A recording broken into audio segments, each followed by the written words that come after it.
नमस्कार साथियों, मैं सुदीप वाजपेयी, पूर्व प्राचार्य नवोदय और केंद्रीय विद्यालय की शाखा जेएनयू एनसीईआरटी और आईआईटी दिल्ली आपका अपने इस चैनल में स्वागत करता हूं। साथियों, हम अपने पुराने डिलीवरेंस में मैंने बात की थी प्रॉब्लम्स ऑफ चिल्ड्रन। उसके अनदर सीक्वेंस में मैंने बात की थी प्रॉब्लम चिल्ड्रन, जिनके अंदर कुछ समस्याएं, कुछ प्रॉब्लम्स होती हैं ऐसे बच्चों की। तो उन्हीं प्रॉब्लम चिल्ड्रन में से एक डिफिशियंसी जो बच्चे में हमने डिस्कस नहीं की थी, वो है कि एडीएचडी चाइल्ड। एडीएचडी चाइल्ड क्या होते हैं? ऐसे बच्चे जो अपने काम पे ध्यान केंद्रित नहीं कर पाते हैं। जो ध्यान केंद्रित नहीं कर पाते हैं उनको बोलते हैं अटेंशन डेफिसिट। डेफिसिट मीन्स कमी। तो ऐसे बच्चों को बोलते हैं अटेंशन डेफिसिट चाइल्ड। मैं आपको याद दिला दूं, इनमें कोई दिमागी तौर पे कोई समस्या नहीं होती। वो उतने ही इंटेलिजेंट होते हैं जितने कि इंटेलिजेंट बच्चे हो सकते हैं, लेकिन इनमें एक ये डिफिशियंसी होती है। तो ऐसे बच्चों को अटेंशन डेफिसिट चाइल्ड, ध्यान न केंद्रित कर पाने वाले बच्चे। और दूसरे बच्चे होते हैं हाइपर एक्टिव डिसऑर्डर वाले। उनमें इंटेलिजेंस सबकी बराबर है, लेकिन उनमें जो इंटेलिजेंस की सक्रियता है वो बहुत ज़्यादा उच्च कोटि की है, जिसको कहेंगे। ऐसे बच्चे अति सक्रिय बच्चे बोले जाते हैं। ये अपने काम को ठीक से, अपनी चीज़ों को ठीक से ऑर्गेनाइज नहीं कर पाते हैं, बहुत ही ज़्यादा एक्टिव होते हैं। और हम सोचते हैं कि अरे ये शैतान बच्चे हैं, तेज बच्चे हैं, तो हम इग्नोर करते हैं, जो कि बिल्कुल नहीं करना चाहिए। हाइपर एक्टिव बच्चों और अटेंशन डेफिसिट बच्चों में एक डिफरेंस आप जान लें कि एक होता है अटेंशन डेफिसिट बच्चा, एक होता है एक्टिव बच्चा, और एक होता है हाइपर एक्टिव। तो एक्टिव बच्चा एक बैलेंस बच्चा होता है। अटेंशन डेफिसिट, उसमें ध्यान केंद्रण की क्षमता कम है, और हाइपर में वो ध्यान किसी एक चीज़ पे लगा ही नहीं सकता है। तो आइए जानते हैं कि इनके क्या सिम्टम्स होते हैं। पेरेंट्स को और टीचर्स को अर्ली स्टेज पे इनको पहचानने की ज़रूरत है, और उसके मुताबिक उनमें इम्प्रूवमेंट की सोर्स ढूंढने की आवश्यकता है। तो सबसे पहले हम एडी चिल्ड्रन के बारे में बात करेंगे। अटेंशन डेफिसिट बच्चे जो ध्यान केंद्रित नहीं कर पाते हैं, ऐसे बच्चे। तो ऐसे बच्चों का सिम्टम्स ये होता है कि पहला तो कि they have difficulty in sustaining attention. इनकी यही मुश्किल है कि अटेंशन पे सस्टेन करना इनके लिए बड़ा मुश्किल होता है। They are easily distracted. Main focus है उनका, कोई टास्क हो रहा है और वो बड़ी जल्दी डिस्ट्रैक्टेड हो जाएंगे, कोई छोटी सी इंसिडेंट हुई।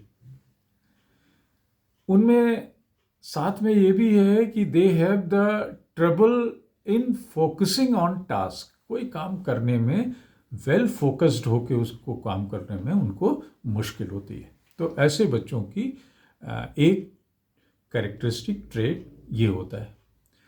दूसरा लक्षण होता है ऐसे बच्चों में केयरलेस मिस्टेक्स की। They do careless mistake due to lack of attention. ध्यान है नहीं तो वो केयरलेस मिस्टेक, ऐसी मिस्टेक जो कि हम लोग सोचते हैं कि अरे ये आता है, कर जाता है, और उसको हम नॉर्मल ढंग से लेते हैं। ऐसे बच्चे यही करते हैं। तीसरा लक्षण होता है फॉरगेटफुलनेस। चूंकि इन्होंने कंसंट्रेशन इनका है नहीं, तो ये बड़ी जल्दी भूल भी जाते हैं अपने टास्क को, अपने कोई अपॉइंटमेंट को, अपने किसी जो एक्टिविटी जो उन्होंने सीखी है। तो इनमें फॉरगेटफुलनेस भी होती है। ये लक्षण हम लोगों को अलर्ट रहना है। चौथा लक्षण होता है डिफिकल्टी इन ऑर्गेनाइजिंग टास्क। कोई भी काम को ऑर्गेनाइज करने में इनको मुश्किल होती है। They struggle with organisation and planning.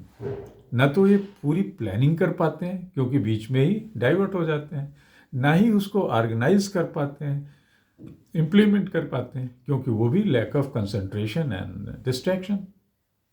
तो ये उसका तीसरा लक्षण। चौथा लक्षण, पांचवा उसका सिम्टम्स है avoidance of task requiring sustained mental effort. They avoid such types of task जिसमें लंबी मेंटल एफर्ट्स की जरूरत होती है, लंबे कंसंट्रेशन की जरूरत होती है। They are reluctant to engage in such activities. ऐसी लंबी लंबी मेंटल अलर्टनेस वाली एक्टिविटी से वो कन्नी काटते हैं, किनारा करते हैं, रिलेक्टेंट होते हैं। तो ये थी एडी चिल्ड्रन की बात, अटेंशन डेफिसिट चिल्ड्रन की बात। अब आते हैं हाइपर एक्टिविटी चिल्ड्रन के सिम्टम्स क्या होते हैं, और यहीं पे हम लोग ध्यान नहीं देते हैं। हमारे बच्चे कभी न कभी इस सिम्टम्स से गुजर रहे होते हैं। अगर हम अलर्ट नहीं होते हैं तो इनमें ये परमानेंट नेचर बन जाता है।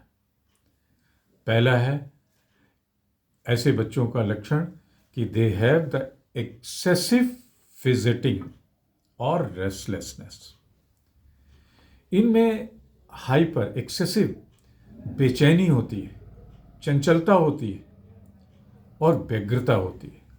रेस्टलेसनेस व्यग्रता, फिजिटिंग बेचैनी, चंचलता, इनमें एक्सेसिव लेवल पे होती है। इनकी एक्टिविटी आप देखिए, दे आर कॉन्स्टेंटली मूविंग, एक जगह बैठ नहीं सकते हैं, एक चीज एक लाइन सुन नहीं सकते हैं। They are unable to stay still, नहीं कर सकते हाइपर एक्टिव बच्चे। तो ये इनकी बीमारी होती है, इसको ध्यान दें, खुश ना हो। Second is their impulsive behaviour. उनका व्यवहार देखिए, बहुत ही इम्पल्सिव बिहेवियर वाले होते हैं। दे एक्ट विदाउट थिंकिंग, बिना सोचे समझे काम कर जाते। दे इंटरप्ट इन अदर्स, कोई बात कर रहा है उसी में बीच में आके पिल जाएंगे, टूट पड़ेंगे। तो इनका इम्पल्सिव बिहेवियर इनकी एक दूसरी ट्रेट होती है, लक्षण होते हैं। Third is their difficulty in waiting their turn. अपनी बारी का इंतजार ये ऐसे बच्चे नहीं कर सकते हैं। They are impatient in situation where they are required waiting. जहां उनको वेट करना है, इंतजार करना है, वहां पे बड़े इम्पेशेंट हो जाते हैं, अपना धैर्य खोने लगते हैं। एक और चौथी विशेषता है, fourth characteristics of hyper active बच्चों की, वो है देयर एक्सेसिव टॉकिंग। खूब बक बक बक बक बात लगाएंगे। They struggle to take turn in conversation. एक वन वे इनका ट्रैफिक चला करता है।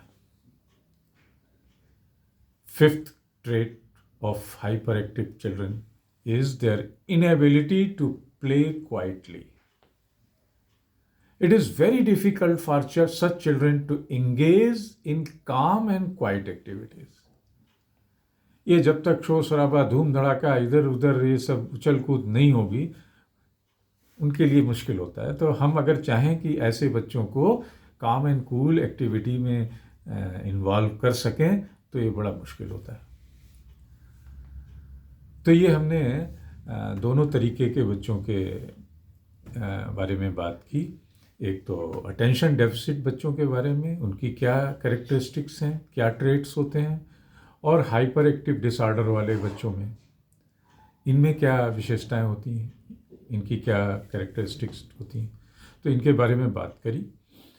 आपको करना ये है कि अपने बच्चों पे कांस्टेंट वॉच रखनी है, और अगर इनमें से 50-60% ट्रेट्स भी उन बच्चों में लगातार पिछले 6 महीने, 8 महीने या 1 साल से महसूस हो रहे हैं, दिख रहे हैं, तो तुरंत प्रोफेशनल्स को, काउंसलर्स को, डॉक्टर को इस बारे में सलाह लीजिए, बात करिए, और उस डिफिशियंसी को हटाइए। नहीं तो बच्चे में जिंदगी भर ये हाइपर एक्टिव डिसऑर्डर बना रहता है, और जो कि आगे लॉन्ग रन में बड़ा मुश्किल हो जाता है।